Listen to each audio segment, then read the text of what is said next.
El Clasico arrive ce dimanche et tout le monde le ressent. Ce n'est pas juste un autre match. C'est la première véritable finale de cette saison de la Liga. Le Barcelone de Hansi Flick affrontera le Real Madrid de Xabi Alonso. Comme Xavi lui-même l'a dit, ce match n'est pas normal. Culé, aujourd'hui, je veux vous parler des raisons pour lesquelles le Barça a toutes ses chances de gagner au Santiago Bernabéu. Merci de soutenir mon équipe et moi avec un like. Merci. Alors, parlons du type de match auquel nous allons assister. Ce match sera bien plus qu'un affrontement de joueurs. C'est un affrontement d'idées. Le Real Madrid de Xabi Alonso joue avec intensité, organisation et un pressing incessant. Tout le monde court, tout le monde travaille, même Mbappé. Ce n'est plus le Madrid de Carlo Ancelotti. Contre la Juventus, ils ont tellement monté leur ligne défensive que seule une parade de Courtois a empêché Vlahovic de marquer. Et c'est ce qui rend cela fascinant. Le Madrid d'Alonso et le Barcelone de Flick pensent de la même manière. Les deux veulent le contrôle, s'appuyant sur le pressing et les transitions rapides et exigent une discipline totale. Enfin, pour les deux entraîneurs, l'équipe passe toujours avant l'individu. Et c'est pour cela que ce Clasico est si excitant. Ce n'est pas seulement deux grands clubs qui se retrouvent. Ce sont deux reflets d'une même idée du football et la question est, quelle version brillera le plus?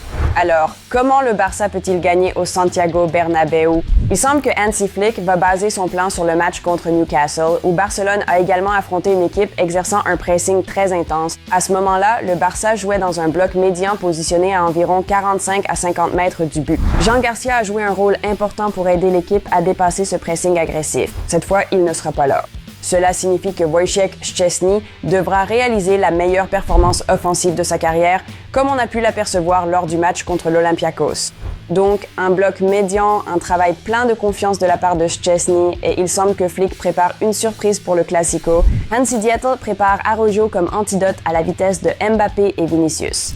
Les récentes performances de Koundé n'ont pas été convaincantes, donc le staff technique pourrait revenir à l'idée de Xavi d'utiliser Araujo pour neutraliser des joueurs comme Vinicius. Cette approche a du sens.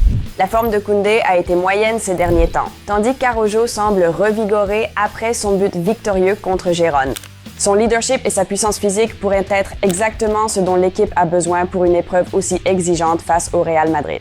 Le milieu de terrain sera un autre facteur clé face à l'équipe d'Alonso. Il pourrait également y avoir une autre surprise ici. Beaucoup s'attendent à ce que Hansi Flick aligne Frenkie et Pedri en double pivot avec Fermin devant eux, Rashford à gauche, Lamine à droite et Ferran comme titulaire en pointe. Mais après les échecs lors des matchs contre le PSG et Séville, où des plans similaires avec Frenkie et Pedri n'ont pas fonctionné, le staff technique est revenu à l'approche de l'année dernière lorsque Marc Casado a équilibré le milieu de terrain et apporté de la puissance ainsi qu'une meilleure résistance au pressing individuel. Il y a donc de fortes chances que Casado débute ce match. Pedri et Frenkie auront probablement plus de liberté pour se projeter vers l'avant et déstabiliser le milieu de terrain du Real Madrid, qui devrait inclure Tchouaméni, Güler et Bellingham. Alonso utilisera probablement une ligne offensive agressive composée de Vinicius, Mbappé et Mastantuono, soutenue par le trio que j'ai mentionné précédemment au milieu de terrain.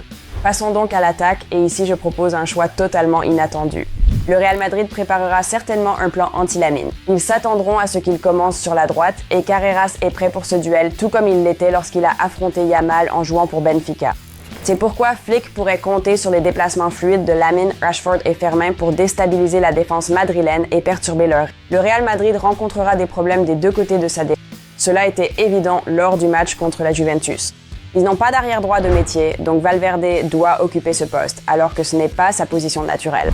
Rashford, avec sa vitesse, peut attaquer sur la gauche, tandis que la capacité de Fermin à trouver des espaces libres posera de sérieux problèmes aux défenseurs centraux, dont l'un sera probablement Militao. Si Joyston débute, il ne sera pas totalement en forme puisqu'il revient tout juste de blessure et Raúl Asensio n'est pas non plus l'option la plus fiable. Cela signifie que Barcelone devrait trouver des occasions aussi bien en contre-attaque qu'en jeu positionnel. Le rôle de Lamine pourrait être plus imprévisible s'il rentre dans l'axe et laisse Fermin occuper son espace. Le mouvement fluide de ces trois-là, combiné à la créativité de Frenkie et Pedri, peut créer des situations extrêmement difficiles à défendre au Santiago Bernabéu.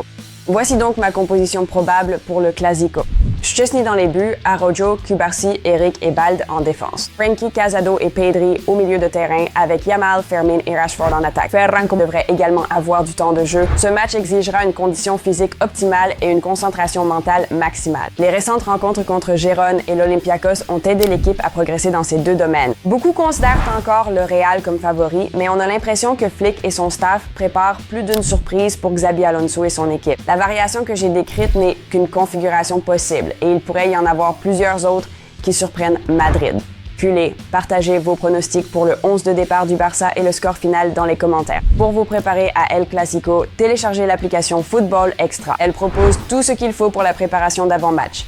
L'historique de la rivalité, la forme actuelle, les compositions probables, les dernières actualités et des analyses avancées qui feront de vous un véritable expert. Le lien se trouve dans le commentaire épinglé, comme d'habitude. Laissez un like pour soutenir l'équipe, abonnez-vous à la chaîne et profitez du match. Bonne chance au Barça et à très bientôt!